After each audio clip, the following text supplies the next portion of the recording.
and it hits me, oh my gosh, this is that triangle. You know, there's explanation for everything that occurred in the Rendlesham-Pars incident that doesn't involve aliens at all. It was completely silent. It comes right over our heads. He saw a classic flying saucer really standing in the clearing. He turned over to my father and held his hand, and he looked in his eyes and he said, "We're not alone."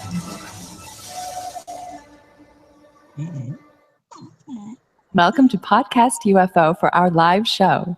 We're live every Wednesday at 8 p.m. Eastern Standard Time on the Dark Matter Radio Network. Please remember to visit the website podcastufo.com for past episodes, blogs, and forums. During the show, feel free to participate live in our chat room. And don't forget to like us on our very active Facebook page. And welcome to the show. I'm Martin Willis, your host.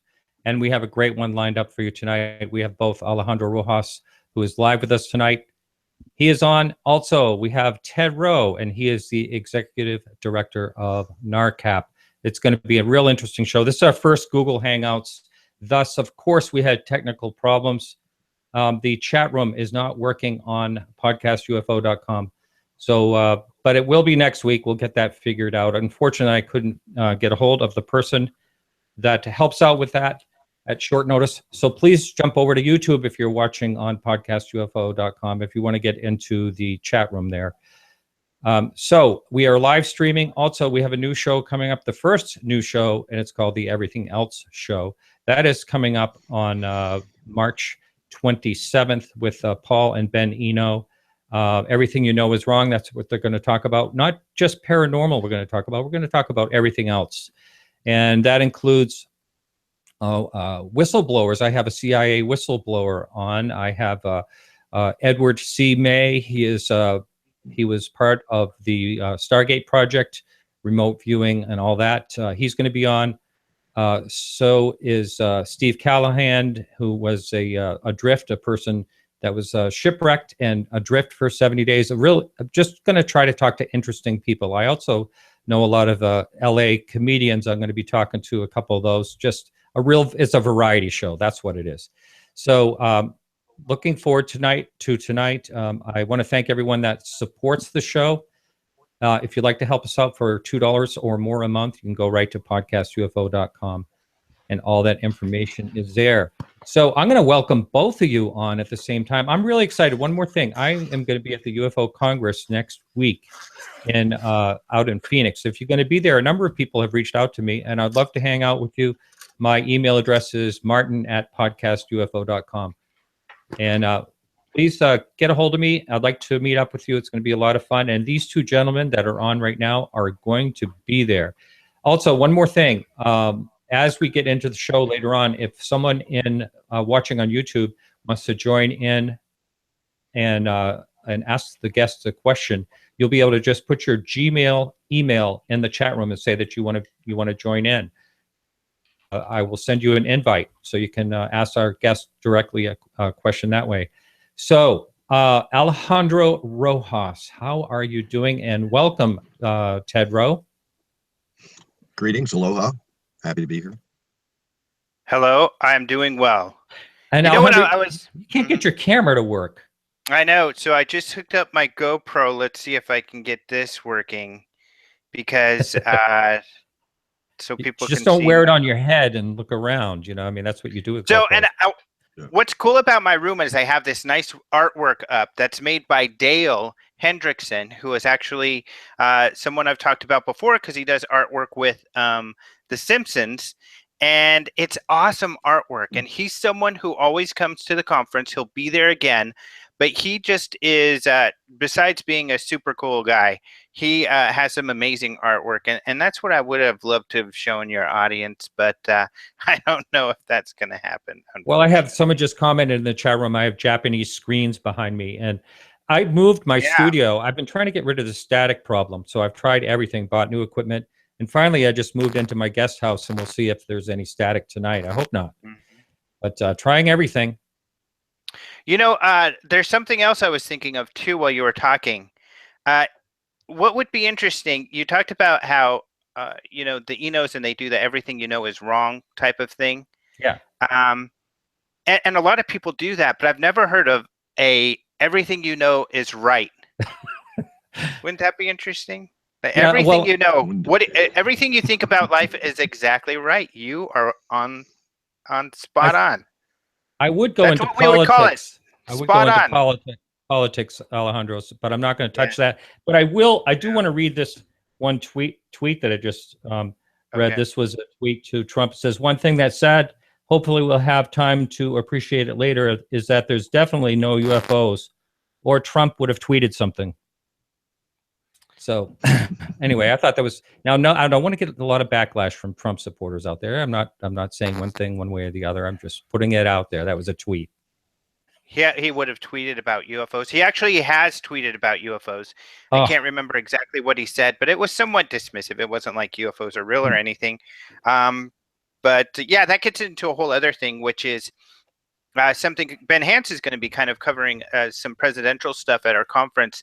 And it gets me thinking, though, around, the strategy that Hillary's campaign had, which was to tackle the UFO issue and to talk about it. And I kind of feel like she did that to kind of get, for lack of a more PC term, and this is a group of people who don't like PC anyway, so they should not be offended, but kind of the Billy Bob crowd, those Trumpers that I think they were trying to appeal to them with a conspiracy sort of thing that isn't as hardcore as some of the other conspiracies like you see on Alex Jones or something. And I think that the UFO thing was their outreach to that group. And the reason Trump didn't touch it is that he really didn't want to disenfranchise the UFO crowd. So he just didn't speak to it at all, which is probably a wise move on his part, because the Trumpers possibly, who knows, we don't have enough statistics around it, but those are the type of people who may be even more prone to, believing in UFO conspiracies. So I don't know, just some thoughts, because I was talking with Ben this weekend, and I think we'll have a lot of this. Ted Rowe is going to be on a panel about government files, and I want to discuss some of this, because I'm really trying to understand what, assuming there was a strategy, which I'm sure there was, why did Hillary's campaign go there? Did it help or did it hinder? And then why did Trump not jump in? Because a lot of people intuitively felt that was some low-hanging fruit. He really could have made fun of her if he would have jumped in and said, oh, Hillary's talking about UFOs and aliens. You can't take her serious. Right. Yeah. So, hey, do we have any, besides the UFO Congress coming up, which I am really, really excited about? Is there anything that's happening in the skies? Yeah, so we do have a couple of Roger Marsh stories recently that are somewhat interesting. So in New Hampshire, there was a video that was taken that is somewhat interesting, and it has some people talking. And this is a video from April 21st, 2016. It was taken at 7 p.m. So this is kind of in the summertime, so it's still light out. And the witness was, sees jets all the time, but there was a light kind of following one of a jet. And they thought, it was kind of weird. And the closer they looked, they could tell it was not a helicopter. And they videotaped it for a few seconds. And that videotape is pretty interesting. You do see a plane with a contrail. And then right above it, you see another object moving at a similar speed and in about the same direction with no contrail. And it almost seems larger. And it's not obviously an aircraft. Now, it could be. Of course, getting people like Ted to look at it would be interesting. It could be just some people had suggested maybe it's an aircraft that is just outside of the contrail zone, so its exhaust is not creating a contrail.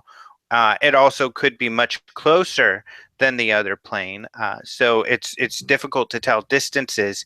But it is a really odd video. Of course, there's always a possibility of CGI. Which this could also be. So it's being investigated by New Hampshire MUFON. And so they have not finished their investigation yet. But it is an interesting video. It's not obviously CGI, but yeah, it sounds like you're looking at it right now. No, not me. Oh, It could be Ted is in his car for the listening audience. He's in Hawaii, and he's sitting in his car out in a town not too far away from volcano. So who knows? That could have been a volcano in the background. I'm not sure. it So really what could else? be a volcano. No, I think you'd see him It didn't- skedaddle. Yeah, I would. You would be looking at empty camera space, definitely. You'd be running. We get earthquakes, pretty steadily up the mountain, and the lava kind of Wow. comes and goes, and it glows at night, and yeah, it's pretty primal. Wow. Pay attention. I'm going to be taking my first. We just booked my very first trip to Hawaii. A lot of my family's been there. My girlfriend's been there. Everybody loves it. I have a friend out there. I can't remember where he's at. We're going to be in Waikiki, actually. So I am just extremely excited about it. Wonderful. Well, Hey, side note. That sounds like a good time. Before I forget, I just wanted to say a shout out to last week. We had a guest cancel just a few minutes before the show, and we had Donnie Goslin, who sat in. He was a retired police officer, and I just want to say a special thanks to him. We made it through the whole 2 hours. He did a great job. A number of people have written me saying that he knows a lot, so much about the UFO topic, even more than some people that are in the field. So it was pretty good. Yeah, that's great. Yeah, I'm glad that worked out. And also, just another thing, I'm going to be doing a roundtable again at the UFO Congress. So hopefully that'll be a lot of fun. I have a camera coming, so I should have a nice clean video during that as well. So that'll be live here 1 week from today. I can't believe it's already coming up. So I do have one more story. You mean I interrupted you? Go ahead. Oh, no, that's okay. Sorry, we're kind of all over the place today. But yeah, so this is another interesting one. Now, this is one where you have to take witness testimony because the images are interesting given the testimony, but stand alone, as so many images do on their own. You can't tell what's going on. But essentially, you can see through the woods in between these homes a bright light. This is in Idaho Falls. And this light supposedly flew over the home. And in one of the images, the light is streaking. However, of course, with a solid light, if you move the camera, it's going to look like it's streaking. This picture was taken only recently in February 5th. But, given the testimony, they said there were a couple people. This object passed over the house and was in a sphere shape, but it looked like it morphed into more of a kind of a longer sort of shape. And they said that it was very silent, and that their quote was, the sound had deadened around them. So for some reason there were no birds. It just got very, very quiet as this object went by. So this is another odd one, actually, given the photos, because it looks like a very, very bright object. Now, if you had the photos by themselves, you might say it could be Venus, that is out there, or perhaps a light on a light post off in the distance, because there's not a lot of context in all of the pictures.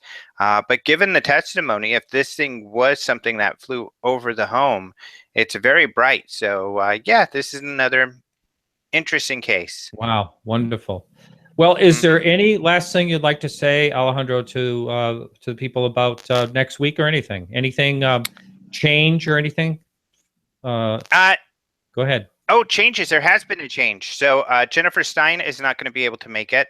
She was going to talk about crop circles. She won an award last year for a documentary she made on Travis Walton. And it is a great documentary. It's got more witnesses in it than anything out there. However, unfortunately, she had a family emergency, so she can't make it. So Travis is actually going to speak instead, and he does have something new. A lot of people say, well, I've seen him talk, and it's great, but I've heard it all. But he wants to talk about something new. So he wants to talk about the credibility factor, which ought to be interesting coming from him. So essentially, how people have reacted to his case, how the media has reacted then versus now, and kind of how that brings up credibility issues, not with just his case and how he feels his case is credible, but what makes a case credible or not credible. So from his perspective, I think that'll be pretty interesting. And he'll be doing that talk on the first day. Also, there's a lot of news right now about Tom DeLonge and his nonfiction books coming out, the first one coming out in March. And he is supposed to, and I really haven't talked about this much, so he's supposed to be providing some sort of groundbreaking information to us that we'll be able to share at the conference. You'll hear it first at the conference, but of course, we're a news organization. We don't hold on to info. It's all about getting it out there. So we'll share it with the general public soon after we share it with the conference goers. So that ought to be interesting. Wow. I hope he does on the first day so I can say something at the hangout next week. It won't be. I'll tell you when it'll be. It won't be until Saturday, assuming it happens, because we haven't gotten it yet. But it'll happen Saturday evening at the banquet. Okay. Now the thing about Travis, I had interviewed. I've talked to him many times, off mic, and he's very intelligent, and also he is. He has some great perspectives. I did an interview one time, and I said, I'm going to do an interview with you and not talk about your case at all, talk about everything else. And it was actually really, really good. He's really a fascinating guy. And he has of course, he has a perspective different than most people could possibly have.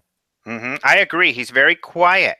But when you really start getting him to talk about some of these topics, you find that he's actually, given all of these things a lot of thought. And he's an honest, kind of heartfelt person. So you see this is kind of, he's thinking, there's no filter there. Or it doesn't feel like there's any, any filter as far as ego and stuff like that. It's all about thinking about the phenomena.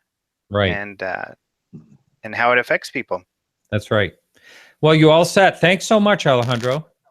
No problem. Thank you. I look forward to seeing you both. You don't know how excited I am to see both of you, and so happy you're going to be part of the conference, Ted. I've always, been excited, and I get kind of hesitant to approach you and Dr. Haynes, because I know how serious you are with your research and how careful you are, just like Leslie Kane is with the venues that they approach. So very honored that you're going to be at our event. Thank you very much.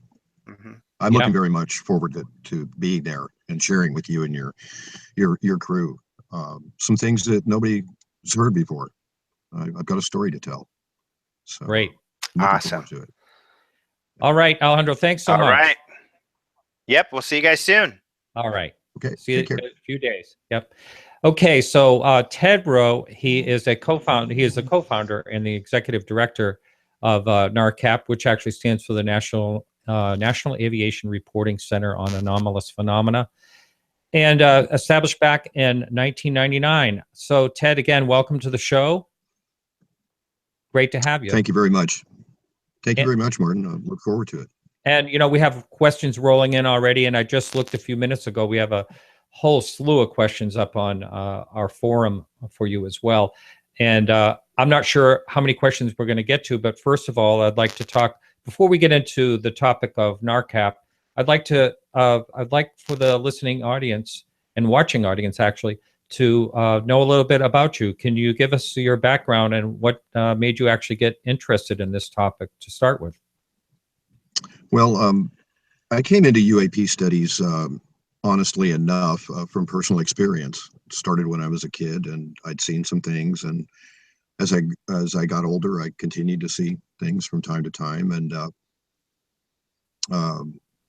eventually I saw something, and I contacted NASA at NASA Ames Research Center, and Dr. Haynes came back to me, and I discussed the case with him, and went through an investigative process, and somewhere in that, he invited me to help him set up this reporting center, and I've done that, and we've run it together for the last 17 years. Now, was that his brainchild, the whole thing? Pretty much, yeah. Yeah, he was heading towards retirement. He was looking for a project, and originally the scope was international. We talked about it and scaled it back a little bit, and then went ahead with a basic business development, trying to get the process to work. Of course, it's a new idea, and getting it to work is challenging. It always was. I had met Dr. Haynes down in North Carolina.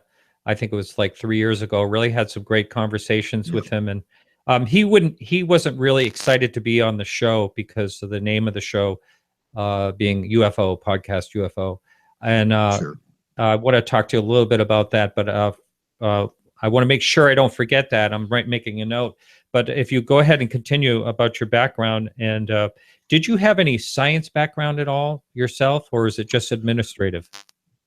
It was administrative primarily, but I grew up in an aviation household. My dad was an air traffic controller in Great Falls, Montana. I grew up there in the 60s. Right, he was dual rated for Great Falls International and Malmstrom, and I was around aircraft all my life. And but it was my administrative help that Dr. Haynes was looking for, and so that was my contribution primarily. Yeah. In the process, I learned quite a lot about research and ended up writing some papers of my own. But that was all under mentorship, from Dr. Haynes and others. Now, you said you've written some papers. Has anything ever been published out of NARCAP? Yes, I mean we published on our own site, but generally speaking, there is no authoritative source for publication for UAP. Used to be Journal of UFO Studies, but there's really not a lot out there right now. That's something I'm looking to remedy, in fact. Oh, good. Oh, good. So you started in 1999, and yes. How was it immediately accepted, and did you actually have to do a lot of outreach to aviation groups and things like that? How did the ball get rolling on this? Well, we had some help. Of course, Dick worked at Ames Research Center, and they have an aviation safety research office there, and the director there was a friend of Dr. Haynes and had a high interest in what we were doing. We ended up, through his help, briefing the FAA's aviation safety reporting system analysts at a bunker there at Battelle, and then and we're just kind of leaked out. We let it grow organically. We didn't push too hard because the subject is tricky. It's difficult for pilots and air controllers. There's a perceived risk in discussing these things or reporting them. Now, is that the same for every airline, or is it airline per airline? That's a very good question. And what we learned, we actually did an aircrew survey project, and we went to different airlines and asked to put this survey in their ready rooms, and a number refused us, and then one or two accepted. So it seems to me that it's institutional. It's not industry-wide as far as difficulties around the subject. Mm-hmm. Mm-hmm. I have a couple of friends that are pilots, and I spoke to one and asked him if he had ever seen anything, and he flies international. He said he himself has never seen anything, but he does know other pilots, and they don't talk about it. And so I asked him, I tried to get a hold of him before this show, but I wasn't able to, but I did ask him at that time if those pilots reported it. He didn't know. But it's does every I don't want to say every pilot. Do most pilots know that they have a place to go to report something? Not at this point. No, it's word of mouth, and we've done some promotion, of course, with NARCAP and let it grow organically. But the FAA if you go to their manual, if a pilot can't identify something that he's concerned about, they refer him away from the FAA. They're not interested in his information. The only way he can get it into the FAA system is through the ASRS, which is a confidential, non-punitive reporting system. Really? Okay.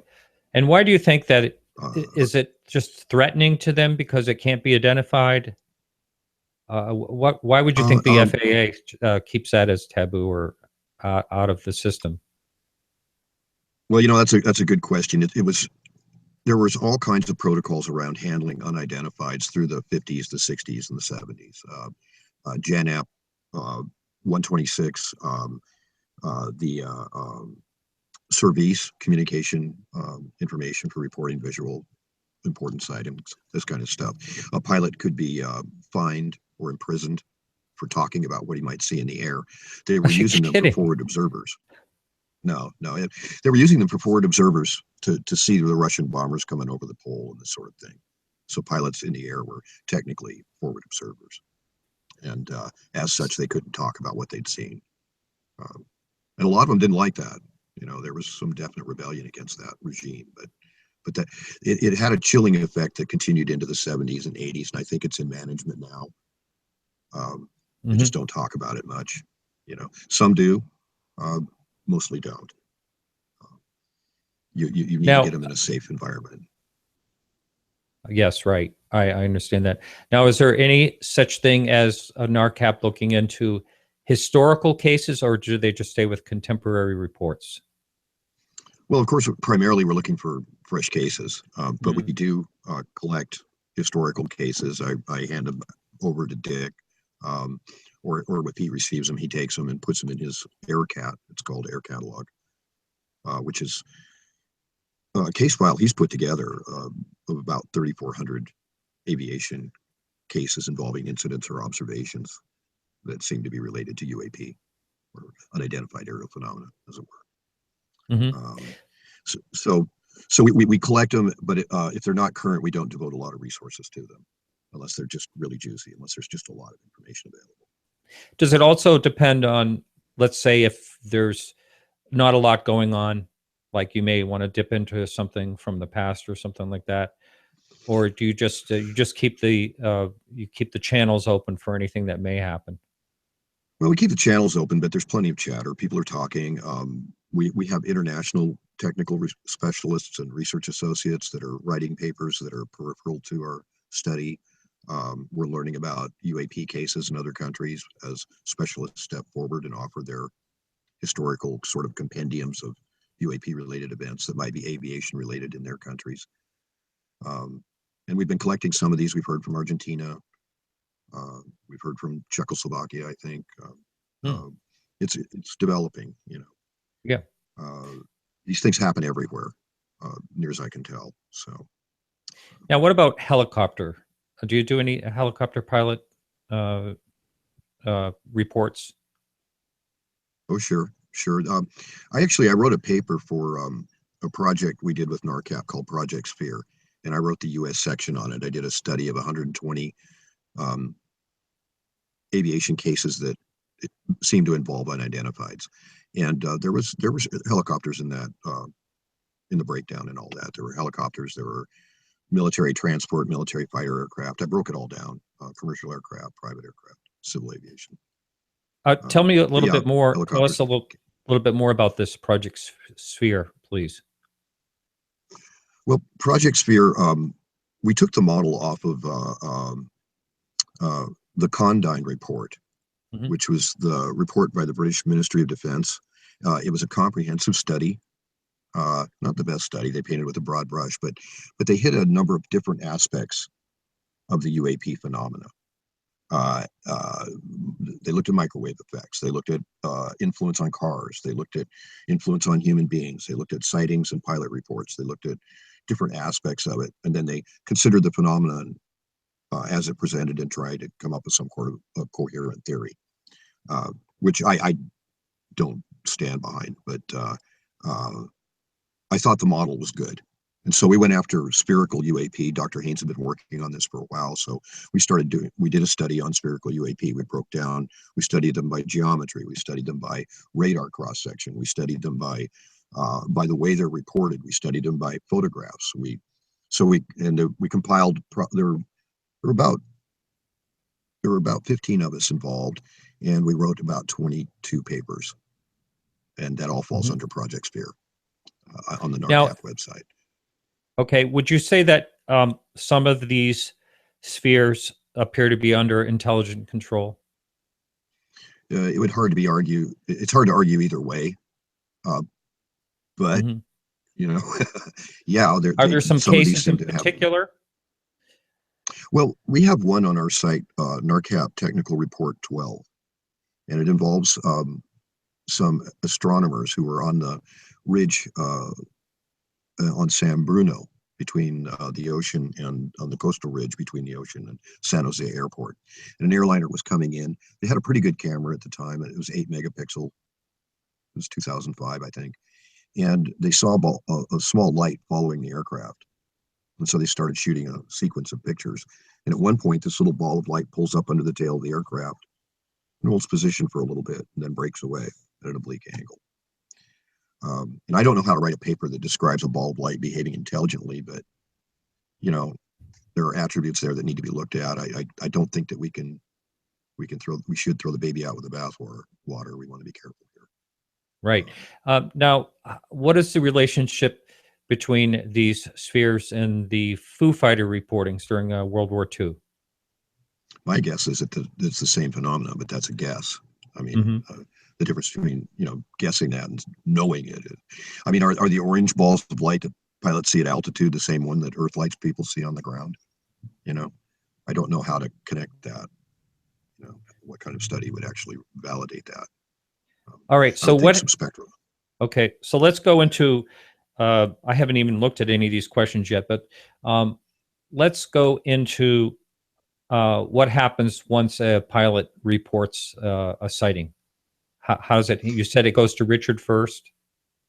Yeah. So basically, if it comes to me, I hand it off to him. It'll show up in my email or his, or it'll show up in our snail mail, and we reach out to them. We find out how sensitive they are to confidentiality.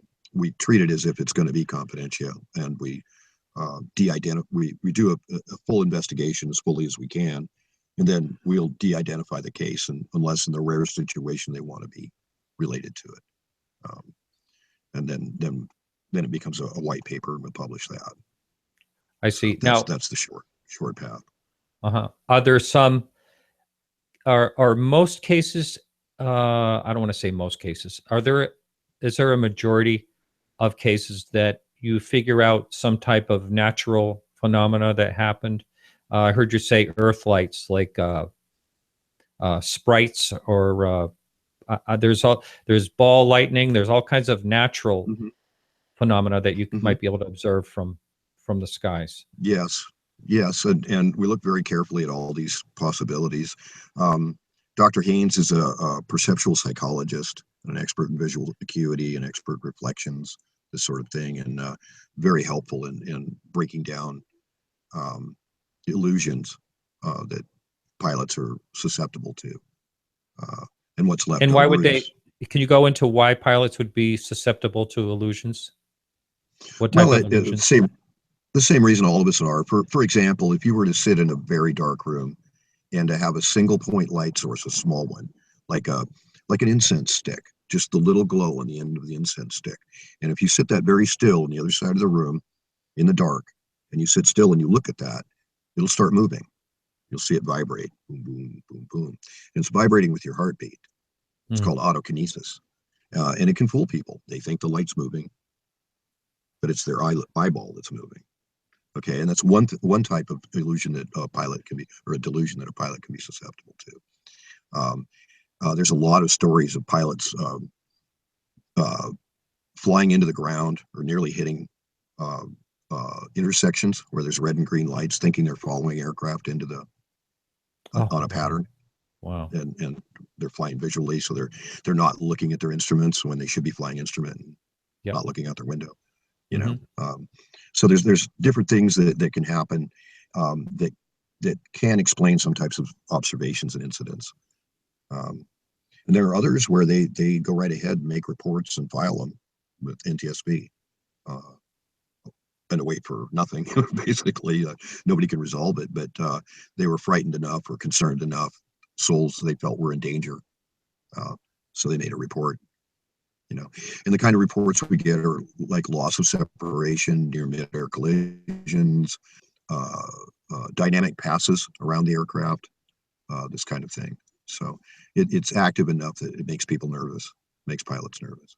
I bet. Someone wanted to know, how does NARCAP, is it a nonprofit, or how is it funded?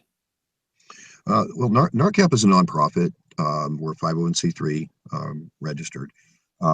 Generally, ideally, we run on a standard funding drive program where we manage memberships and take donations in that fashion. But more or less, we run it out of our own pockets. We don't really pick up that much funding, and we haven't had any really ambitious funding attempts out there. The kind of work we do, we can pretty well manage on our own. And it's kept us from being beholden to anybody, which has been part of my motivation for not seeking big money donors. Yes, right. Yes, I heard you talk on another podcast where Bigelow at one time wanted to buy some files. You could have the copies, but he wanted the originals, and you vetoed that whole idea, which I thought was a pretty good idea. Well, I didn't veto it, but I advised Dr. Haynes strongly that wasn't the path to take, and he agreed with me. Those materials are Dick's. He's worked very hard putting them all together, and it's really his call what he does with them. And my understanding is that he's turning 80 this year, and he's signing his papers over to a university in the South, I believe, in Arkansas. Wow, he didn't look 80 when I saw him. Wow, that's amazing. Well, 77 that is at the time. So there's no actual office. You're spread. How many people are involved in NARCAP? Well, we're a virtual organization. We have approximately 50 members in NARCAP US, which includes technical specialists, international technical specialists, research associates. And then we have an international branch in Germany that Hillebrand von Ludwiger is running, the guy that has MUFON CES. And we're in the process of sort of consolidating a NARCAP there. I believe he's got a dozen or more members of his own. Don Ledger manages NARCAP Canada for us. And Dag Harbor, right? Yeah, right. Yeah. And so that's kind of our primary situation. We have some official research agreements with the government of Chile and their team, and some other agreements with different associations that also help. I became a pretty good friends with Jose Lai from Cefaha, and unfortunately, I had him and Leslie lined up recently for a show, and I said to Leslie, I was contacted by someone to take a look at Mick. I'm trying to remember what he is. Metabunk. I just forgot his last name. So anyway, I said, I think we better cancel this show. I told Leslie until we really look into this this helicopter sighting with the infrared camera. Were you involved in any type of way with that case? No, I wasn't. And it's kind of unfortunate that whole situation, right? Because peer review, establish standards for review and publication, so that partners can be involved and that missteps might be mitigated. I reached out fairly early in our relationship with Cefaha to try and establish some of this, and wasn't very successful. And I haven't been the biggest booster in terms of maintaining relationships that aren't healthy for us. A lot of my team think, well, it's better to have it than not, and well, maybe yes, maybe no.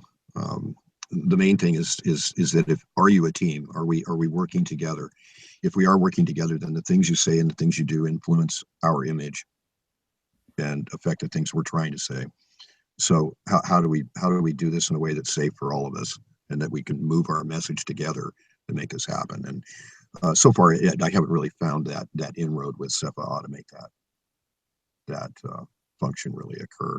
There's been a couple of situations that have arisen that have made me very nervous as an administrator. And of course, I bounced this off the advisory committee and off of Dr. Haynes. And I think of course, it's my job to think I'm right, but some of these things need to be dealt with properly. And there's a reason that these guys are research scientists and not businessmen and not salesmen, you know. Well, I think what you NARCAP is doing is, using a lot of science, trying to really look at things logically, keeping your side of the road clean, and just doing, really the best that you can do. Why can't a government agency do the same thing? For you just told me you're virtual. You have a virtual office. You have 50 or so people spread around. Understand the cost for some type of similar agency shouldn't be too high at all, and I just wonder why more governments aren't doing. Well, it's Leslie Keene's brought this question up too. Thing, why this hasn't been championed more by the U.S. government, and I don't really have a good answer for that. I know that behind the scenes there's an interest in the subject and the phenomenon. It's just social conditions and the way people play out their fears in public. They don't want to be associated with this. It can affect their careers. It can affect their image, which was interesting because that's how I met Leslie. Really was in Washington D.C.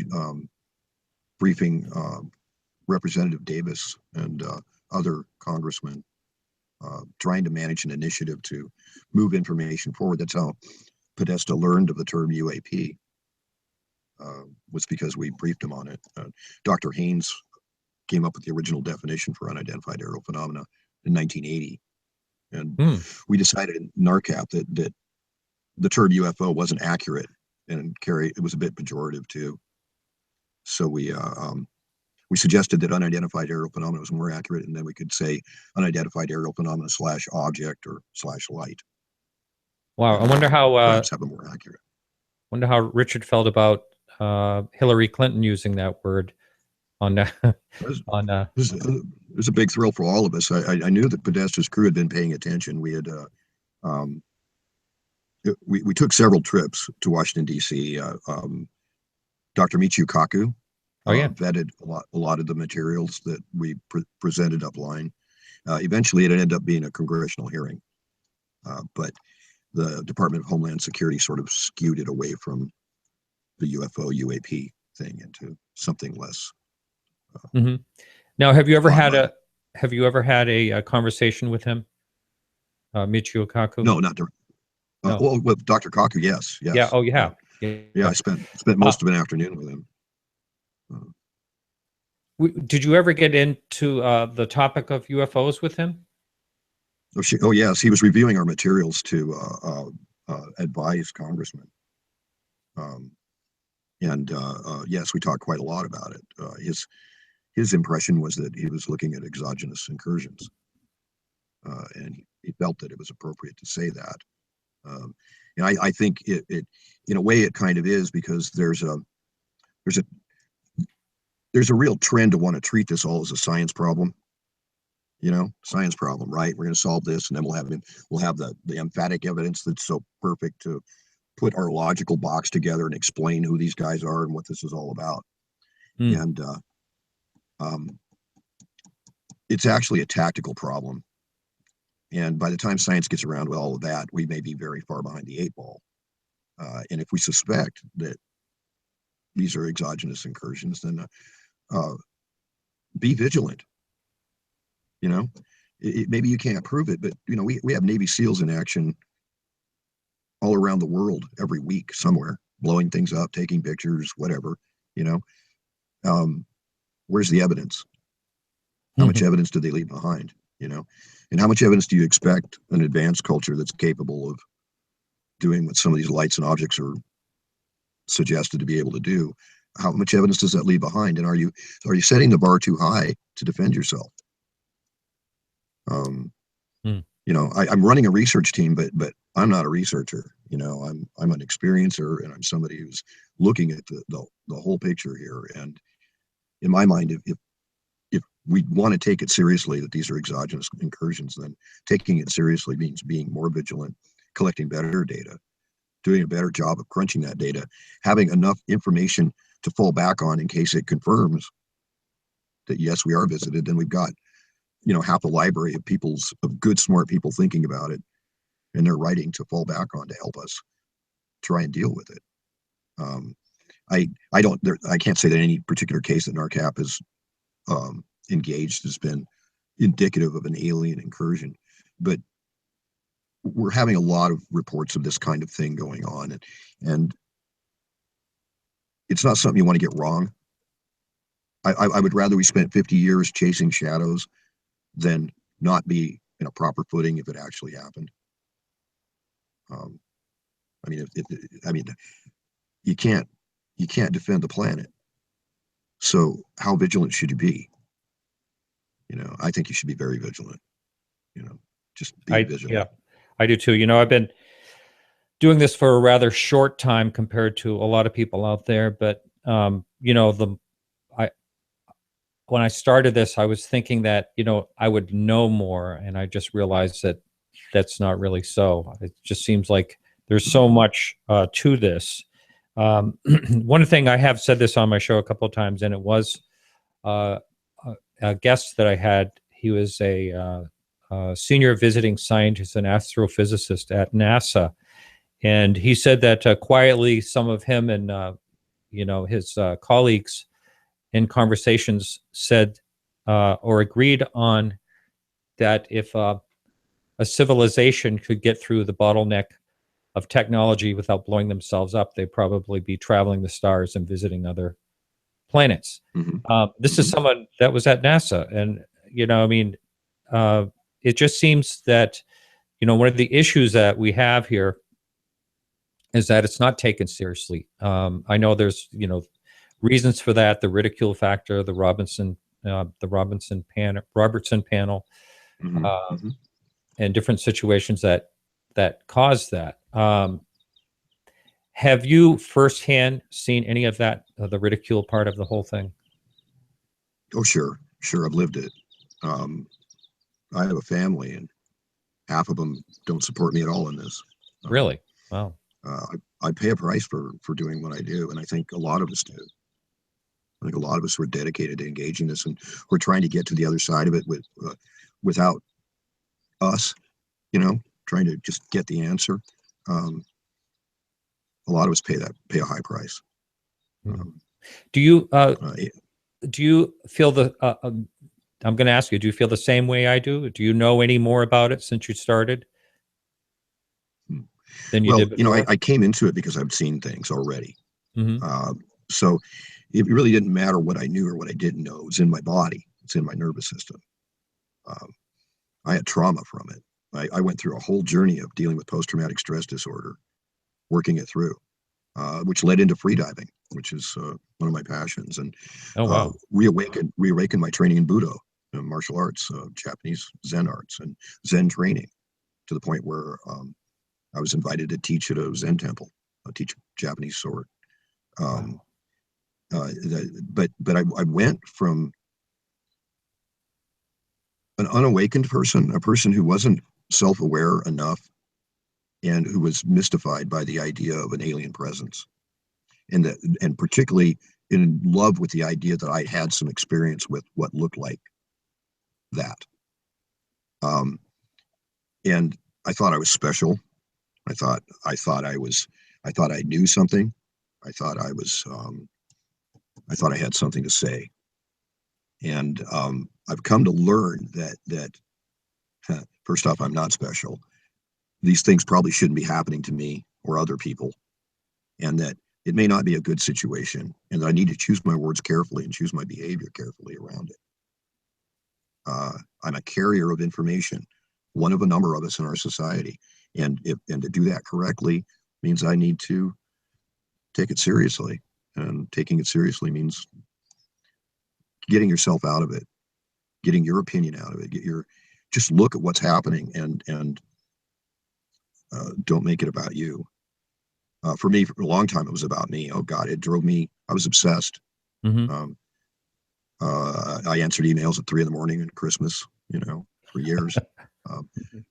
Calling Dick every other day or two, dealing with my team and being paranoid and hypersensitive about things going right or wrong in my organization and all of it. And as I trained myself and followed the training laid out for all of us, I became more rational, less delusional, less self-absorbed, more open to information, more aware of what logic and rational understanding is and how to break down logical arguments to see whether they're specious or not. And it changed me considerably. It was like working on a mystery that you can never solve, but you hold the same standards and you tilt at it every day, and it turns you into something else. Wow, interesting. Well, a few people in the chat room are obsessed with what's in your car. And I noticed it looks like a samurai sword handle right behind your shoulder there, the black handle. Yeah, I'm teaching a class tonight. I teach Iaido, which is Japanese sword. So I've got several of them in the car here. And you have a dog. Did I see a dog's ear poke up a minute ago? You certainly did. That's my good boy, Max. He's right. Hey, Max, be a good dog. He's not barking he's at all. Crashed. No, we're letting him sleep. There's a question in the forum. How does NARCAP differ from other UFO research organizations? Yeah, that's a great question. I've been asking myself that for a while, and asking myself, what is the point in research organizations per se? There's a real problem here. The cases get written up, the information gets developed, papers get written, and then nothing. And I know because I've published 40 papers myself of people like Massimo Teodorani and Dr. Haynes and Dr. Bali and others. We published their paper on our website. But what happens then? Nothing. Take it from me, nothing. Nothing happens. And in fact, people don't even read them. They say they read them. They say they look at them, but they don't read them. And this is a problem because there's no authoritative source for UAP information for the science community. And I've taken on a project called the International Association of UAP Researchers. It's an organization I'm developing, and one of its primary goals is to develop a peer-reviewed journal for UAP research, for both historical research and scientific research, so that material can be vetted before it goes out. So that CFAA, for example, if they comply with the rules and don't talk to anybody and submit their material to us, we can review it, right? And then that now they've got a white paper instead of just a bundle of information they put out on the net. So now there's a study, and it can be referred to and can be argued with and sorted out, whichever way it goes. And that's severely lacking here. I'm sorry. I think there was a little lag in the internet connection. They had 2 years. They reviewed that case for over 2 years before they came out with it. Where do you think they should have? What do you think they should have done differently? Well, it's really interesting because first off, it's an aviation case, and they're sequestered in their Director General of Aviation. The CFAA is in the Chilean Air Technical School. So they're surrounded by aviation experts. And IPACO, which is a research effort run by Francois Louanger and Antoine Cousins, did a study on this case. And I think it's the majority report. I think it was the correct report, and they did it within the year that CFAA first ran into it. So I think the mistake, and I want to be very careful with our friends in Chile, because they're motivated and they want to do the right thing. I know they do. But the mistake, I think, was not submitting it to peers and not having a standard and practices manual set up for how we manage information before we publish it. And I don't think they're clear inside their organization about how they do that. I know inside my own, it wasn't very clear either. But that makes or breaks a lot of organizations. You know, they put up something and they kill their credibility just like that. Yes. Yeah, I've been concerned about that in this particular case, because that's actually the second time that this has happened. A similar thing happened. The other one was bugs. I don't know if you remember that one. Yes, I do. And actually, we were part of that. And Dr. Haynes came back on the idea that it wasn't all bugs.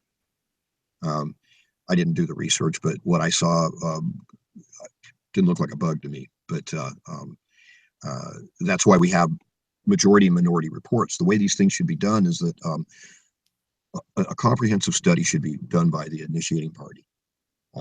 SFAA, right? It's in their lab, comprehensive study. And then they hand it out to several of their partners. And we do the same thing independently, don't talk to them. And then we all come back together and we look at all the variants in the studies and then decide which is the majority and which others are the minority, and then publish all of it. This is similar to peer review, for example, in journal Science. A paper is written, and then for 3 months, counter papers and counter arguments are submitted to the editor, and all of it gets published. And so you have this comprehensive block of information about these cases. I think that's the way to go. NTSB does it this way. Other good investigative organizations do it this way. That way you have all the information. You don't just take the majority report and ignore the rest of it. You have it all. TWA 800, for example, you're probably familiar with that. Yes. This case. Shot down off of New York. Exactly. Yep. And yeah. Oh, I and, say shot down. So it looked like it was shot down. They don't, Majority report said gas tank explosion. Minority report said missile strike. Mm-hmm. Both got published. Okay, they're all in the file on TWA 800. It's just the government said we're not going to go with that one. We're going to go with this one. And maybe it may have been political, may have been accurate. I don't know. I'm not judging. But the point is, all the information is in the folder. It's all there. Mm. So that's a comprehensive study versus just saying, okay, we got this video and we got this audio, and we kind of talked about it, and we're throwing it out as probably one of our best UAP cases out there. No white paper, no secondary studies, no checking with your buddies and your peers to see if we're all on the same page. And that's sort of a problem, because everybody, it makes you seem like you want to be the one, the one that cracks this whole thing open, know, and that's ego. That's very ego driven, and it doesn't serve us at all. And frankly, I don't think there's a lot of cracking that needs to be done.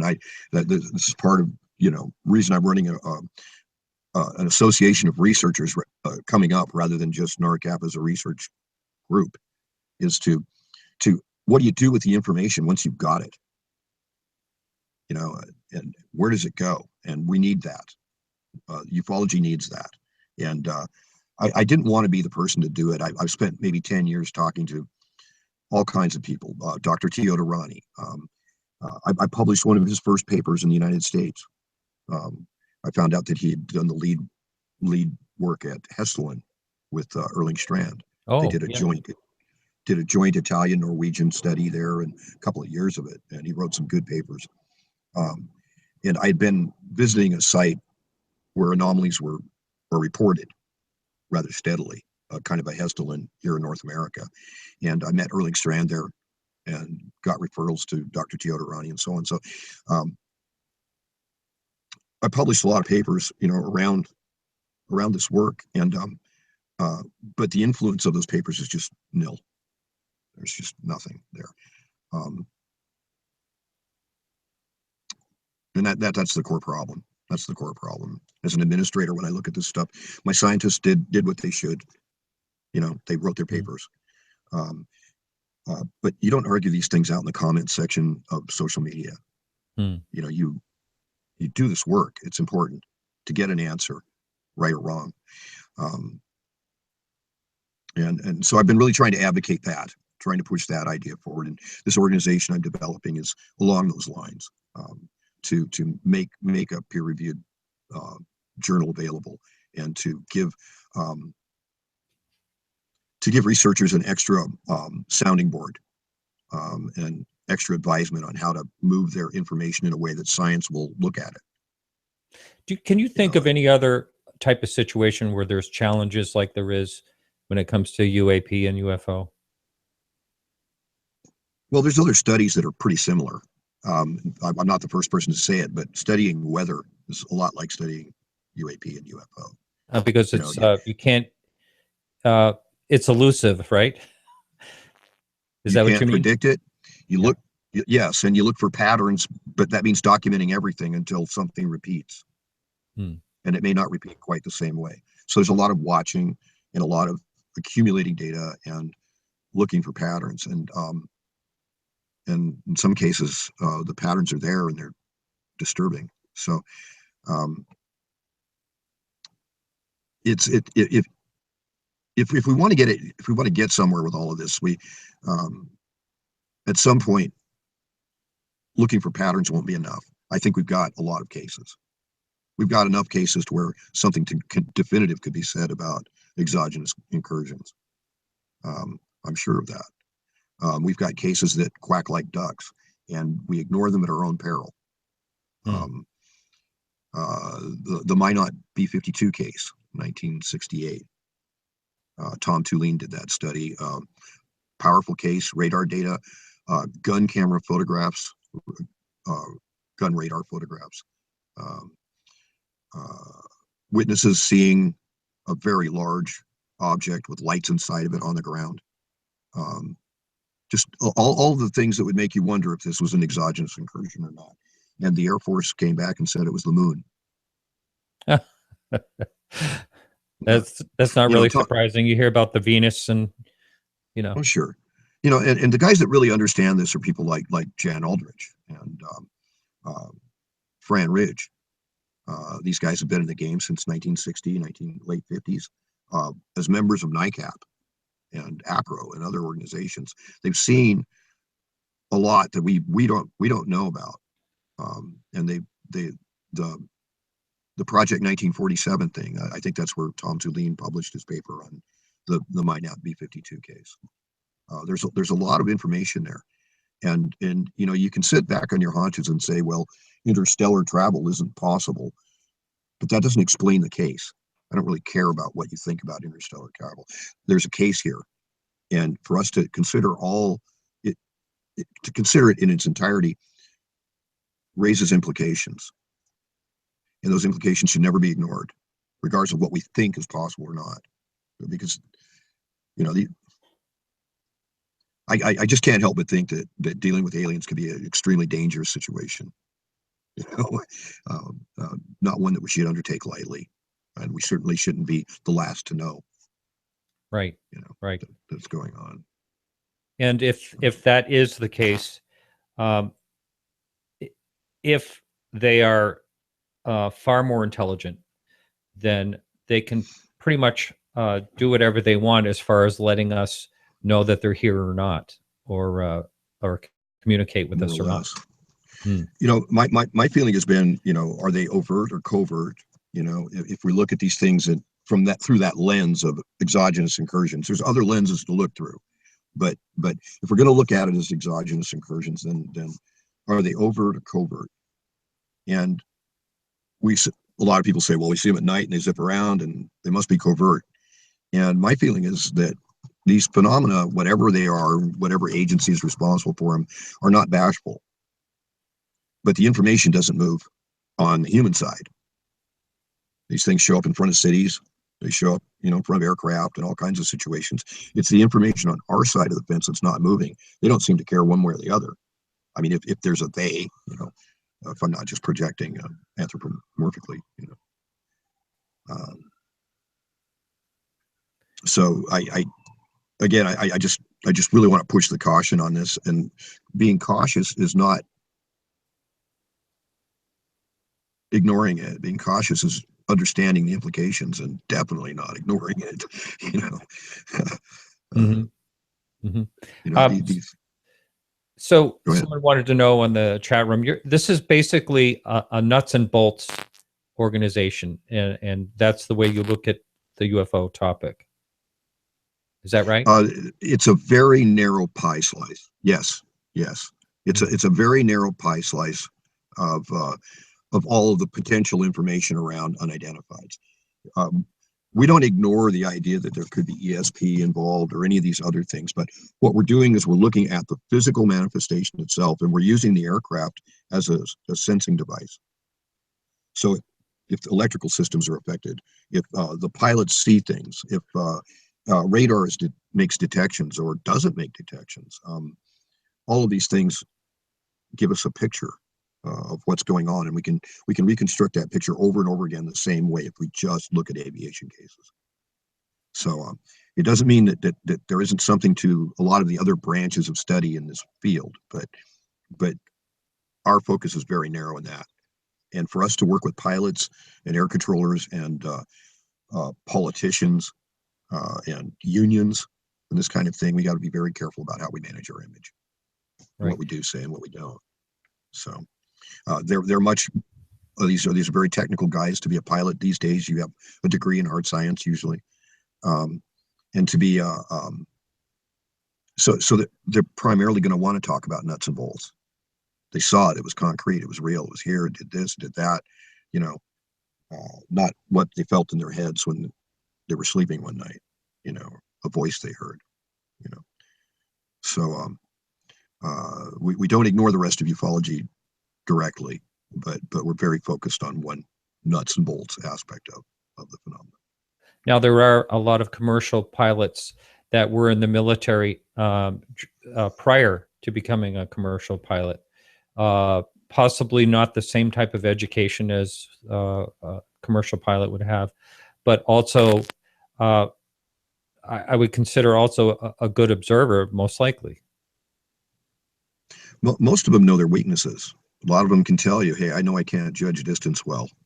You know, I'm looking at blue sky and I can't tell you how far away that thing is. But there was a cloud between it and the horizon. You know, or you know, they know what their shortcomings are often before they come to us.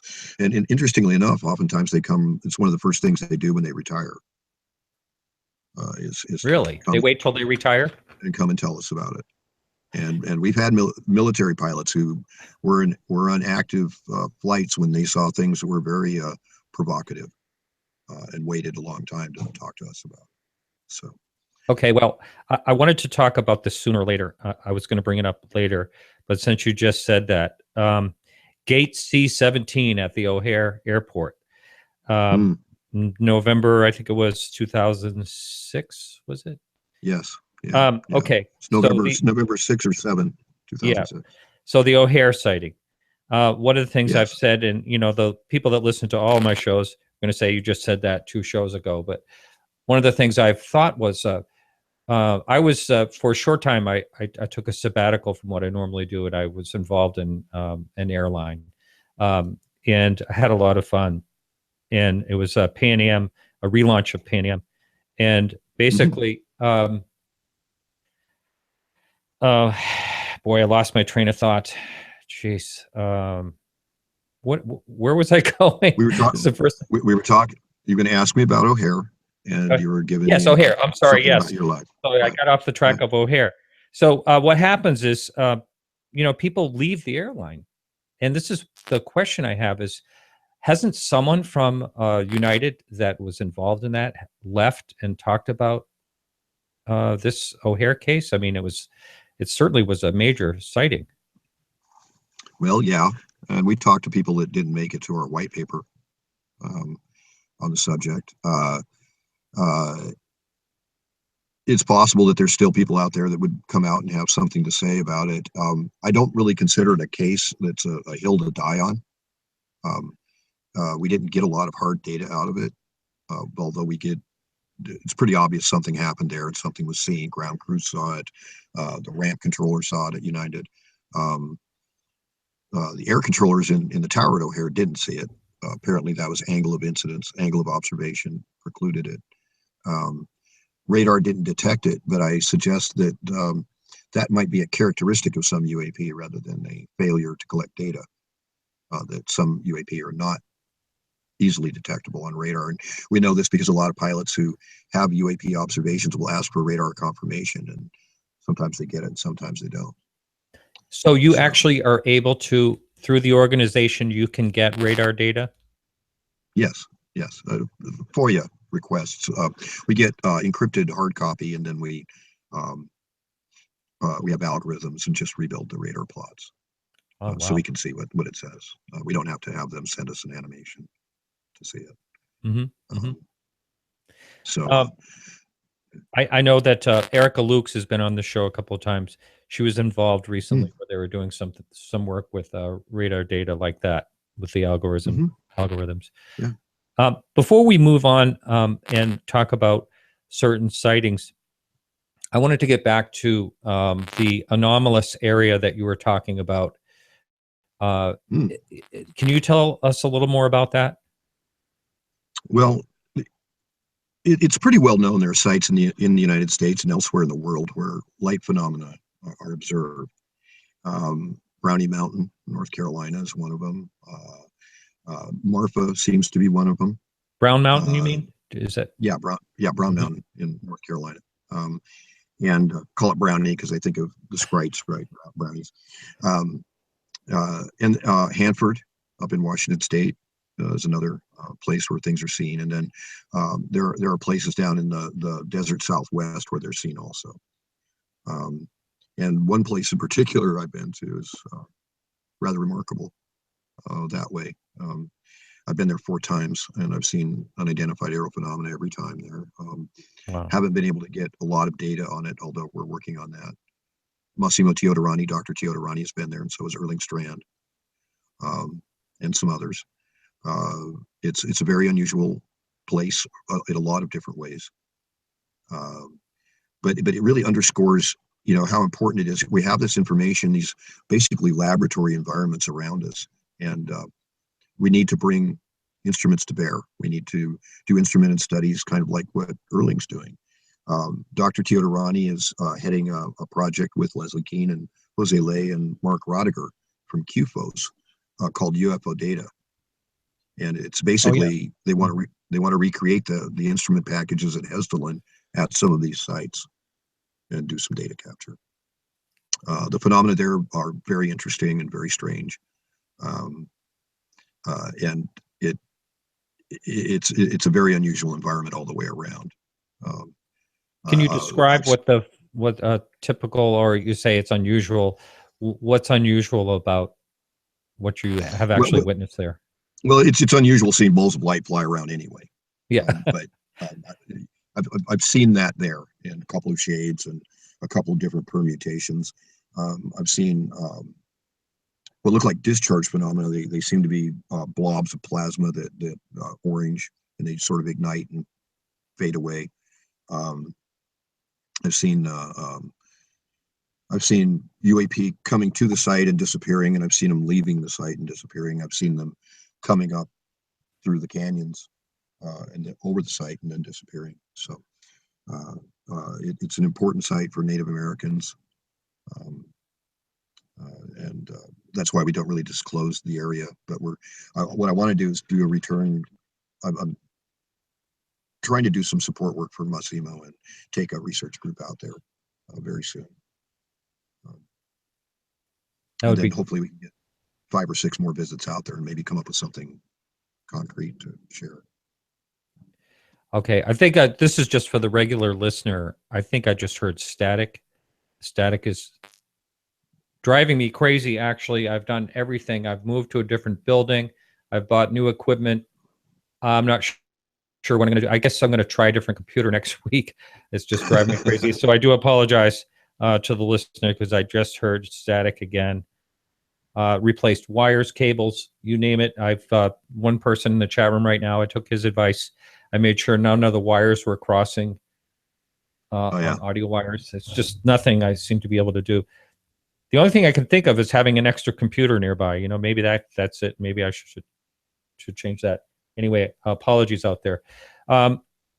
So I wanted to get into some cases because I think there are some fascinating cases. O'Hare, we just mentioned. The JAL, what is it, 1686 or something like that? Yeah, I think it's 1637, I believe it is. That Dr. Haynes did an extensive study on this, and this was before my time, and really he's the person who would be able to tell you more about it. But in a nutshell, it involved a JAL pilot reporting an observation of a very large UAP in Alaska. And it was apparently picked up on radar at Elmendorf. And John Callahan, then director of aviation accidents investigations, went there immediately to collect all the radar data, as he says it, at a dead run in front of the guys in black, trying to collect the data. Dick did a pretty thorough study on it. JAL fired Kenji Teruichi, the pilot. They fired him? I never heard that. I heard he just got a desk job. Well, they fired him, and then Dr. Haynes wrote a letter and got him reinstated, basically, because pilots do see these things, and he came from a position of authority. He was working in NASA at the time. And he kind of stood on what he had and went to bat for Kenji Teruichi and did a good job of it. Great. Sure. Dick's done a number of amazing reports. He's so detail oriented, and his materials are just fascinating. He did a study of the Tehran 1976 case as well, and interviewed all the principals and everything. It's brilliant work. That's the one real great thing about Dr. Haynes is he's so thorough and he's so careful and detailed. Right. Anyway. Yeah. Right. Before someone asked, they wanted to know what your own sighting, if you could, well, it sounds like it sounds like you've had multiple sightings. All right. So I'll just put it this way. What is the most incredible sighting you had, since you've had a few of them? Yeah. I've never been able to talk about them in public. I've talked about them privately, but I've never been able to stand up on a podium.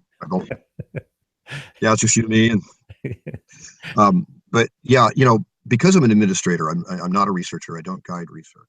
I got involved with this because I was highly motivated from personal experience. And the personal experiences that began in 1965 at age 5 and continued off and on through my life into my adulthood. And the last one happened in January of 1999. And it's what led me to Dr. Haynes. I wasn't well after that. What I saw was fantastic and unbelievable. And that and 575 will get you Frappuccino at Starbucks. But it came right, I was in the middle of Oakland and was riding with some friends on the clover leaf of the Oakland Bay Bridge, which was the Loma Prieta earthquake had destroyed a section of freeway. So the whole freeway cloverleaf was kind of not the same pattern that it is now. And so we were up in a very high place up on these concrete pylons. And I looked out towards the Oakland Hills and I said, now that's unusual. I saw a yellow light over a white light, maybe 4 or 5 miles away.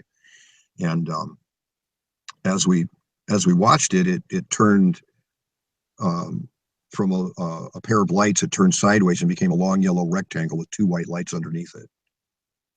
And we watched this as we were heading along 880 south on the Oakland side of the Bay Area.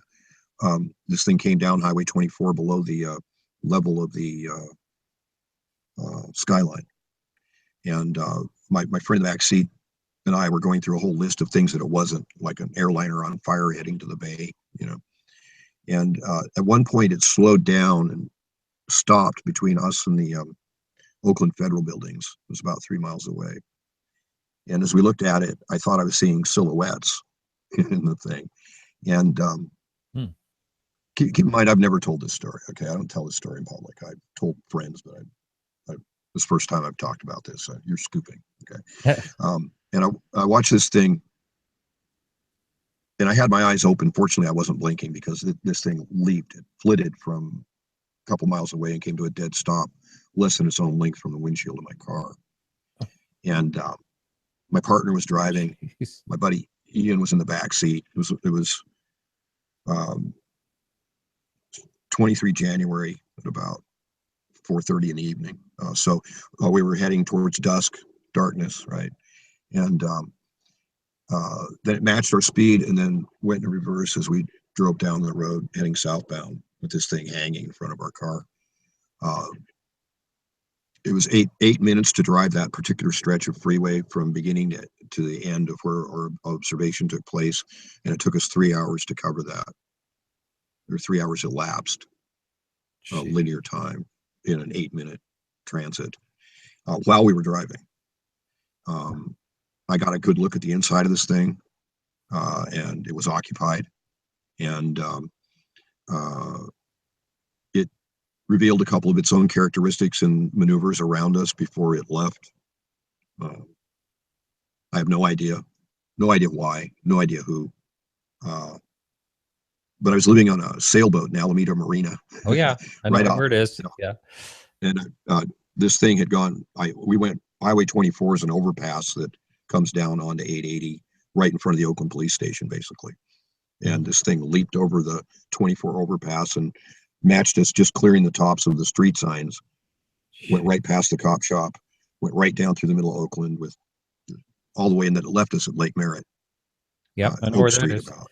I used to work in Oakland, so I know where you're talking about. Okay, so, and I was living on a friend's sailboat in Alameda Marina, which is right across there, with a great view of that whole area. And I'd get up in the morning and drink my coffee and sit on the fantail of the sailboat and just fall apart. I just couldn't function. It was completely obsessive. I couldn't get my mind off of it. I felt terribly threatened by it. I knew there was more to it that I didn't understand and that I needed to get a handle on it. And it wasn't forthcoming. I had nowhere to go. It's 1999. Were you driving the car? No. My partner Susan was driving the car. Did you want to pull over or stop? Or you said this 3 hour span here. I told her pull over. I said, pull over, please pull over. Frankly, if I'd had a shotty in the trunk, I would have kicked the back window out and yanked the trunk open and, started laying down cover fire. But I wanted her to stop the car. She refused. I had briefed her that I'd had these experiences and that she'd never been around me when it had happened. I'd ruined a couple of Thanksgiving dinners talking about this stuff, and so finally she got a taste of it, and that changed her tune towards me. I started fishing around in ufology, trying to find anything. There wasn't really much. But the real story of this is that in 1990, when the Belgian thing was going on, I was watching CNN, and I saw Major Wilfred de Brouwer step up, Belgian Air Force, and ask the world who these aircraft belonged to. They got like 3 news cycles out of him before they pulled it. And at the time, I realized that I was statistically above the average. It was kind of an awakening moment for me that, hey, I've got a few of these. I shouldn't have a few of these. Maybe one, but I shouldn't have a few of them. And maybe there's more to this. And so I spent the next 10 years studying it. I was in Berkeley. I'd go to Cody's bookstore and go through everything. I read Vallée. I read everybody that was out there. And which is the weird synchronicity about all of it, was because when it finally started happening again, I went through 2 or 3, and then that big event happened. And then I reached out to NASA, and who comes out of it but Dr. Haynes. Wow. And then I end up with 17 years of doing this and taking a leadership role in this situation, finding responsibility and realizing that I needed to grow, and then accepting that challenge, doing the best I could. Well, I got to tell you, that's one of the most amazing sightings I've heard, and it is so strange how you saw it off to the distance, and then it came right focused, right out, actually probably on you somehow, and just it's the oddest thing. And it just adds to the mystery. I mean, how could that ever be explained? Even if it was, let's just throw it out there. Let's just say if it was extraterrestrial, for one. how could they possibly? I personally, you know, there's two sides of it. Okay, as an administrator of a research group, my opinion kind of matters, but my own personal opinion is there's a higher order involved here. There's a higher order intelligence involved here.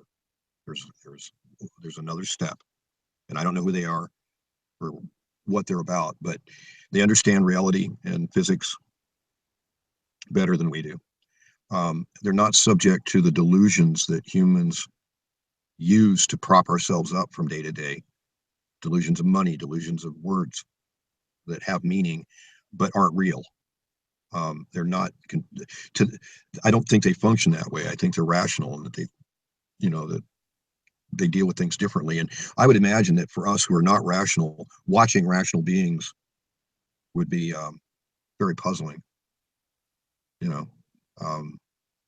So understanding it, I don't know. My guess is that there's a higher order. I don't know why it has an interest in people like me. I'm really not remarkable. But I have felt a responsibility with it to be careful, and people's children and families are involved in all of this. It's bigger than I am, and we have to be careful, really, really careful. Make good judgment calls. Try not to be narcissistic and pull it all on yourself. Oh yeah, I saw them. They came right up to me. You don't want to be that guy. You really don't. Now, did you feel during this encounter? Did you feel threatened, like physically threatened? Yeah, I did, and I did because I have previous memories. So there's kind of trauma with it. Because Susan asked me, she was driving, and I was sitting next to her. We were going to a party, and Susan's looking at this thing hanging in front of the car, and these not people looking back at us, and she says, "Ted, are those?" Meaning, Ted, are those aliens? And I blurted out no and slid down in the seat, and I kind of lost track of things for a little bit. Had a definite trauma response to it, I guess you would say. And it goes back to experiences that I had before where I got hurt once, I think. I just, I'm from Montana, okay? And I grew up in a time when nobody really had an answer for any of this. There was no little alien icon. There was no anything. There was a lot of question marks, and a lot of mystery, and a lot of fear. And the first fear I ever felt around it was when this thing was hanging in front of our car with my grandparents when I was age 5, and nobody knew what it was. I grew up in an aviation household. Ted, that's a helicopter. Ted, that's a jet fighter. Look, there's a Saber jet. What the hell is that? Nobody's got an answer for me. Nobody wants to talk. I can feel the fear in the car. It's like having a big shark come up you and nowhere to go. Or I used to think it was that way, but I've had big sharks come up at you. It's not like that. So. You're doing free diving, yeah. Yeah. So this 3 hours, would you consider that missing time, or were you lucid the whole time and experienced the whole time? I was lucid the whole time. Time passed quickly. My guess. Okay, if you want to embrace it as technology, my guess was that there's an event horizon. This thing is decoupled from local space-time, and it has time shells of its own that conflict with the time shells of the object that we occupy, which is our planet. And when you get close to these things, there are temporal effects. That's my guess. Wow, amazing. This 575 will get you a Frappuccino with Starbucks. It kind of goes along, it kind of dovetails with some things that Ray Stanford has talked about on this show, the time thing you're just mentioning. And I'm going to make sure that he listens to the show. So I'm going to make sure he listens to that and see what his thoughts are about what you said. Well, if you think about it, Martin, Dr. Kaku, you asked about what Dr. Kaku thought.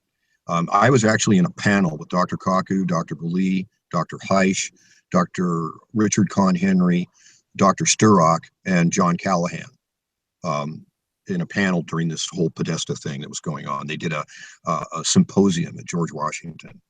And Dr. Kaku spoke on interstellar travel and explained how a way to think about it. Maybe you've heard of the Kardashev scale. Nikolai Kardashev offered that you could judge an extraterrestrial civilization's capacity by its ability to wield different sized radio signals. And the bigger the signal, the bigger control they had over power and technology in general in order to send out these signals. So, and then he characterized them as class 0, class 1, class 2, and class 3 civilizations. Oh, yes. So Dr. Kaku said instead of looking at radio output, let's look at interstellar travel and where they would be, how much energy they would harness to be a class 0, 1, 2, or 3, or whatever civilization. And this was my point earlier. What does a cusp class 2, 3 civilization look like? How do it could probably come and go when it wants to, and it'll either let you know or not. You might not ever know it was around. So anyway, he spoke quite a lot about this, about how interstellar travel and the capacity of other cultures will become based on gravitational theory as you get higher in class 2 and into class 3 civilizations. They'll be using general relativistic principles rather than thrust motors and the kind of things that we're using. So there are ways to look at this. I don't know that he's right. But we need some kind of a framework to project what is alien onto, so that we can make it less alien, so that we can understand. For example, there's no real understanding of interstellar migration and what might be the motivations for it, how it might be accomplished. Because my feeling is that if we're dealing with a non-terrestrial intelligence that's here and now, he's been in space a long time. He's been living in space a long time. He's been moving in space a long time. However, if he's gotten to the point where he's using general relativity, then time's a whole different thing for him. What he does and how he does it, his relationship to the universe changes dramatically with those skills and that capacity. And we don't understand that. We don't know what that means. I just sense that there's something over the top of what we don't understand that exists at this next level. Right. And that could explain why some of us are, when we get close to these things, we have unusual inner states and unusual temporal experiences, time passing.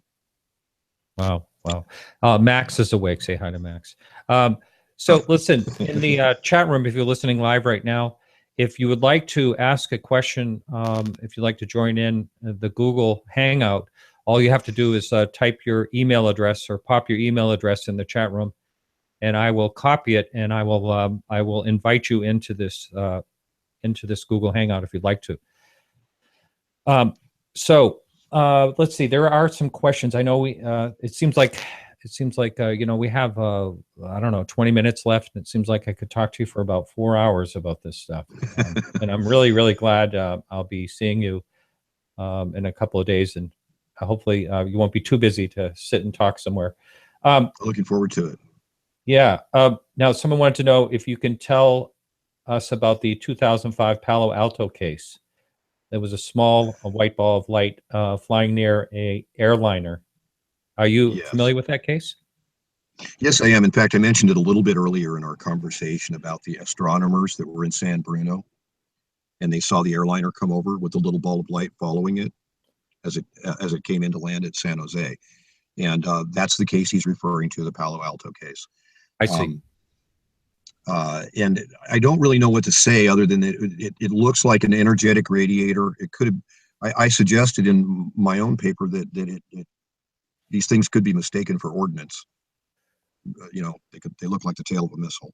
And I've heard more than one pilot in his reporting say that at first he thought he was being fired upon, that he thought he was dealing with an air-to-air missile. When he first saw the light coming at him, then he realized there was no missile body, no fuselage. So in any case, with this sighting, I think is a really important one, because it's a sequence of photographs, and it shows what looks like behavior of this ball of light as it pulls up under the tail and it leaves. It's kind of frightening because the crew had no idea that it was there. Only people that knew it was there were the ground observers. And Dr. Haynes and Dominic Weinstein did a study of 56 cases involving electromagnetic effects on concurrent electromagnetic effects on aircraft during UAP sightings. And do you know that out of all 56 of them, all of them involved balls of light, not structured devices or objects. They all involved what were described as radiators, black body radiators, balls of light. So my concern is when these, obviously there's a history of these reports, we need to understand what these things might be emanating and whether they're a threat to aircraft when they get close like that.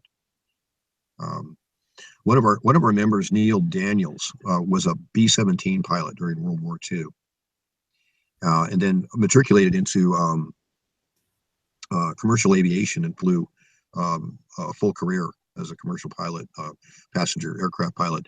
And he had a really big ball of light show off of one wingtip of his aircraft, and it affected the magnetic compass, I believe, and the autopilot, and caused the plane to slightly veer to the right. Now, wow. Or towards the bank into the light, if I understand that report right. And so here's another case where the aircraft is an instrument that we can look at and say, okay, well, what happened? What could be hitting those sensors that would cause that aircraft to do that? You know, that there's a little clue about what's going on in there. Another thing is that you asked about these locations out around the world that we're looking at. What's really important, and a lot of us out here who are amateurs who have cameras might consider getting diffraction grading and putting it on your camera. And when you're capturing what you think are anomalies, you can get spectra data off of it. And that would be just such a terrific contribution to the study, is a drive to develop spectra data in what we're looking at, because then we can tell something about the light itself, what it's giving off, you know, what its composition might be. And it starts to move us in a direction of stacking facts, stacking data, to where we can maybe name these things after after we get into it long enough. Do you have any of that data at all from any source? There's some, and I wasn't the one to get a lot of this. I think Erling has some spectral data on things that they've seen out there, and I'm sure Dr. Teodorani does also. And this is part of where we're going with this study that at this site that I'm working on right now, is we're going to go and get spectral data on these phenomena.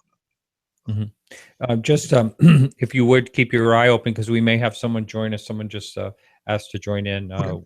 And sure. They are welcome to, let's see, the name is Kinsho. So Kinsho, if you want to go ahead and join us, go ahead and call in. Do you think that K-E-N-S-H-O? Is he one of your students? No, Kinsho has a meaning. I just was curious. Oh, okay. I was thinking one of your Japanese martial arts or sword, samurai sword, whatever the classes you're teaching. Pardon me for not calling it the right thing. Let's see. Someone also wanted to know, I'm not going to get to too many of these messages, questions that is, but someone wanted to know, have you ever been in a position of presenting convincing evidence of anomalous UAP activity with no conventional explanation to someone who simply refused to accept the evidence? Have you ever lost your cool in such a situation? You know, it's really interesting, because when you have the experience in your body and there's trauma involved, there's a real desperation to be believed. Mm-hmm. You know, you want people to believe you. You gotta believe me. You know, you think about that poor guy in Close Encounters, Richard Dreyfuss's character. Yeah. The changes he went through. I lived that and more, and I think a lot of us have. You know, that have been close to this. It can really just wreak havoc with your personal life. And so when you're challenged by people, I've come to the point where I'm pretty gentle with witnesses. I try to be careful. I don't have the answers. I understand the trauma. What they need is to know that they're not alone and that somebody else cares. And some of us who are in these higher positions, and I don't mean higher, but who are in these positions of looking into things like I am as an administrator with NARCAP, we can help with that. We can help by being empathetic and careful and respectful. And whether or not we think it's mental illness or whether it's a real observation, I really can't say for most people. Like sometimes it's pretty obvious they're not well, but a lot of times you can't be sure. And I'm not, given the weird things I've seen, I really can't judge others too much. You know, when they don't accept me, let me just give the best example I can of that. My father won't accept my stories and what I told you guys, even though my grandparents were there when some of these things happened. Really? Wow. And what I had to do was come to a place where it's not important that they believe me. Mm-hmm. It's important that I understand what happened to me. I don't need other people. What I need is mental health. I need to make sure that my awareness and my presence is properly centered in the moment, and that I'm not obsessed, and that I'm not delusional, and that I'm empathetic, because there is a there. There's something going on, and I've experienced it, and other people have experienced it, and I would be foolish to deny it, and I would be even more of a fool to abuse people over it. You know, so even my dad, I'm kind of gentle with him. I understand what's going on there. It's unfortunate. You know, it's a hard pill to swallow for a lot of people, and I get that. So I wanted to ask you, one of the things I thought about asking you is, what do you consider the most astonishing case that I understand you didn't really invest, or you've done some type of investigation, but since you've been, I've done. You have, okay. NARCAP. So what is the most unusual case that you've looked at, or something that really left an impression on you, besides your own sighting, that is? Well, the Palo Alto case is terribly interesting to me. That one is just, it's a really good example of what we're dealing with. I'm pretty sure.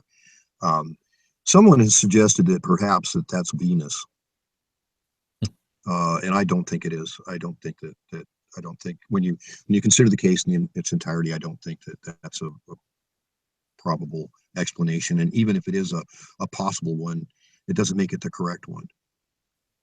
We have a lot of these stories of balls of light following aircraft, and they're really interesting to me. And then having gone out and actually looked at phenomena and seen that the scope is wider than we thought, in terms of, okay, we've got spheres and discs and triangles and cylinders, and then we've got balls of light, and then we've got other stuff.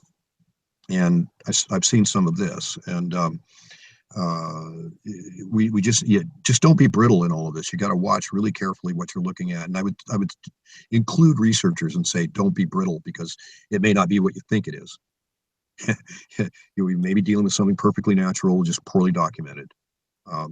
You need to be able to flex that way. If that's where the data takes you, stay with the data. Let your ego go and let the data lead you. And if it leads you to a mundane point, accept that.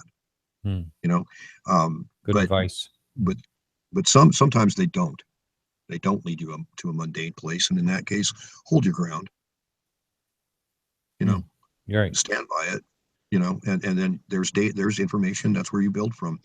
Don't wait for society to pat you on the back and say, good job, you must be right. You know, make sure your logic is right. Make sure your deductions are correct. Make sure you've done your work. Make sure you've asked the right questions. Make sure that you're not trying to feed your own ego. You know, and for God's sakes, don't put the information out there until you have a full write-up with it. I mean, look at YouTube. You know, it's just full of all this stuff, and oh, that's an alien this, and it's a UFO that, but there's nothing. People ask me, oh, what do you think of this video? Well, it's a video I can't tell you because there's no context at all. You know, and that's the whole purpose of these white papers, is to give context, explain how this happened and what occurred, and then we can look at these things and maybe deduce what they mean. But at least we've documented that they've occurred and done it accurately, you know, clearly. Really, really good advice. You know, I do have to apologize to the people that have written questions in the forum. I'm not able to get to a lot of them. So here's one here. Do you think the reluctance of the greater scientific community to even entertain extraterrestrial hypothesis is based on scientific reasons and scientific method, or are there social, economic, or political pressures to play that bigger part of this reluctance among the scientists? I thought that was a pretty good question. It is a good question, and all of those factors weigh in, I think. And I think the some of it has to do with it's just outside of the specialty. You know, if it isn't your specialty, scientists are pigeonholed. They tunnel into what they do, and they do that, and they do it very well. That thing, whatever that is, and so to get them to come out of that pigeonhole and deal with something that may be not at all related to what they're doing is hard to do, and particularly when funding's involved and image is involved and careers are involved. Not many people are really ready to risk that. And at the same time, there are others who are perfectly fine with standing up and looking at it with both feet planted on the ground and offering their opinion and marching merrily on with their jobs. Science, my experience is science is always, not always, but science often comes behind the observation. First, we see something unusual, then science comes and looks at it, and then it tells us about it. But we saw it first. And that's kind of where we're at right now. And it's a tactical problem for us at this point, I think. And science will come along with validation as more data develops. But the initial vigilance, the initial leaning into it and looking, paying attention, is already going on. You can't put it back in the box, and at some point, it'll get where it needs to go. You can't keep this down forever if there's a there, if it's real. If I'm not delusional. You know. I have a feeling you're not. I have sent. Yeah, just to let the listeners know, you probably have to check your mailbox. I'm not really sure this is the first Google Hangout I've done like this, but Sandra and Ryan, I think it's Ryan, I have both sent you invite. Bruce, that is, Bruce, I sent you both invites. If you want to, when he wants to jump in and ask a question, go ahead and connect with us. You mentioned Dr. Vallée. Mm-hmm.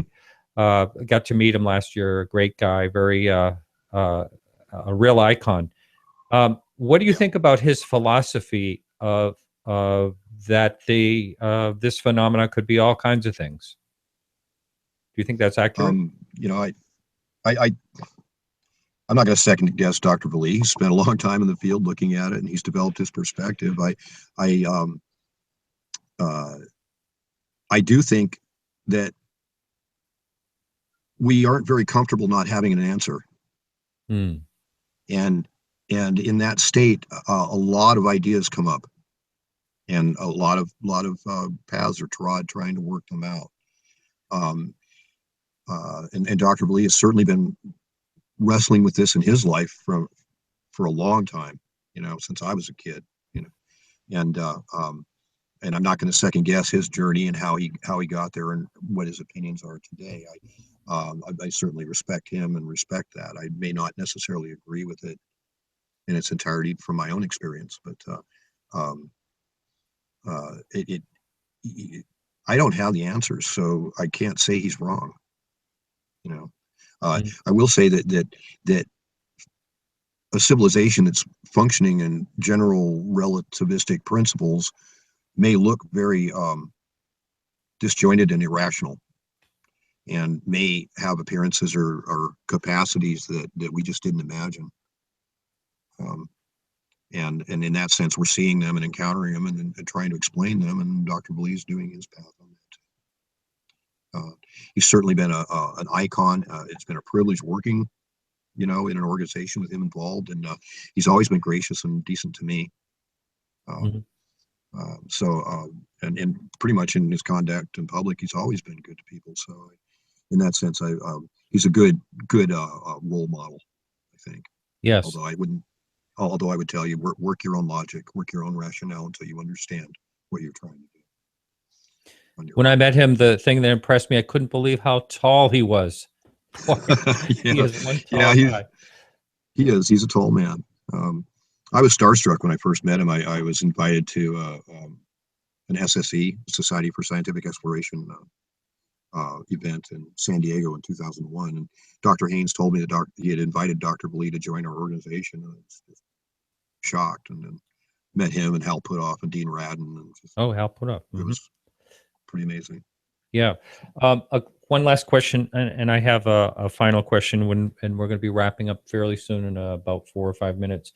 But what would you categorize as NARCAP's most significant accomplishment so far? Surviving 17 years without killing our credibility. I would say that's probably our first really great accomplishment for getting this far down the road without stepping in it too badly. And I think that what we're looking at is we didn't mention it here on the show, but Dr. Haynes is retiring. He's stepping down from leadership with NARCAP, and his 80th birthday is coming up. So we're looking at a restructuring of the organization. I'm going to continue with the program as long as it makes sense to do that. And there are plenty of people doing very good aviation investigations out there. So I don't think there's a lack of talent if I want to pull in a core investigative team. And I don't think Dr. Haynes is completely out of the picture. If we needed him for advisement, I think he'd be there for us. So that's kind of the future of NARCAP is in a there's some things I would do differently given the chance to restart it, and I have that chance. So yeah, I'm going to reorganize a little bit. Yeah, that was my question. Was what do you think the future is of of NARCAP? And so that's basically it. Now, technology keeps changing all the time, so we have no idea what that's going to do as far as this field goes. Well, it's put a lot of tech in the hands of what I call the next generation researcher. We've spent a lot of time looking at the icons who brought us here, and a few of us have been mentored by them. A few of us have been at the feet of Fran Ridge and Dr. Haynes and Dr. Bali and others. And this next generation. Okay, sure. Yeah. Sorry to just pop him in like this. You happen to look down. Yes. Sorry about that. How you doing? What's your first name and where are you calling from? This is Kinshaw. I'm calling from New Jersey here. Nice to meet you. Welcome. Good to meet you. Sorry about just popping in like that. I'm just yeah, if it's not too late, I just have a simple question to ask. I know right now you maintain a database full of reports, and reports keep coming in. Approximately speaking, how many of those reports, like what percentage of those reports you think are just more or less misidentifications of things like stars, planes, the ISS, things like that? Basically, what percentage of reports do you think have some promise versus percentage that's just misidentified? That's a great question, and I would just say it this way: we don't know what the base number of pilot reports are out there for me to give you that breakdown. But I will tell you that for every case we learn of, there are probably hundreds that are not reported, and a lot of them involve very unusual things, and that's why they're not reported, because the pilots are very sure that they shouldn't talk about them, versus mystified at maybe a bolide or something like that. And to be sure, there are misidentifications. The most promising cases involve multiple aircraft, air traffic control facilities, radar data, ground observers, this kind of thing. So we're looking for more eyes. And then once we have these cases, it's just the case. The next question is, what do you do now that you know that these things are happening? What does the aviation community do? How do they mitigate or develop and track this data? So that I think the best thing that could happen is that the FAA just stop purging UFO cases. If it just said it was willing to hear from the pilots and didn't say anything more and allowed them an even channel, we would get a better answer to those questions you posed. And they're a good question. Right. Okay, that makes sense. I have a question for you. Kinshaw? Yes, that's me. What's up? Yes. Kinshaw. You want to share the root of that? Okay, so I know you said it has a meaning. It probably does. But for me personally, it's a combination of my first name and last name. That's all it is. That's very good. That's very good. And I appreciate you clarifying that. Yeah, you might look that up if you don't know what that means. I will look that up, actually. I didn't know that. Look it might up have in the context of the language. Pen and sword. Yeah, that actually does mean that. That's why all right, definitely. Thanks a lot. Thank you. My pleasure. Now, just we're really out of time here, but I did want to ask you what's your opinion about the Frederick Valentek Cessna case. That was just a fascinating case in Australia. That was all the way back up. I don't remember. 1971. Decades ago. Yeah. Dr. Haynes did an extensive study of that one also. Wrote a book on it, actually, and he offered 4 different possible solutions to what happened there, including the one that seemed most obvious, that Freddie was taken by something. His father passed away recently, so I don't know how much conversation even continues on the subject in the family, but that case is it's a haunting case. Somebody's gone, you know. And the circumstances around his last radio transmission is extremely provocative. Really something. You know? Ted, I'm really looking forward to meeting you in a couple of days only. And won't be long. All right. So, all right, everyone. So that's the end of our show this evening. And I want to thank you for listening in. And next week we'll be at the UFO Congress, and hopefully we'll have a good video set up. And I'm taking a different computer. We'll see if there's no static. That would be nice. Thanks again, Ted. It was a real pleasure, and I'm looking forward to seeing you. It's my pleasure. Thank you very much, Martin. Anytime.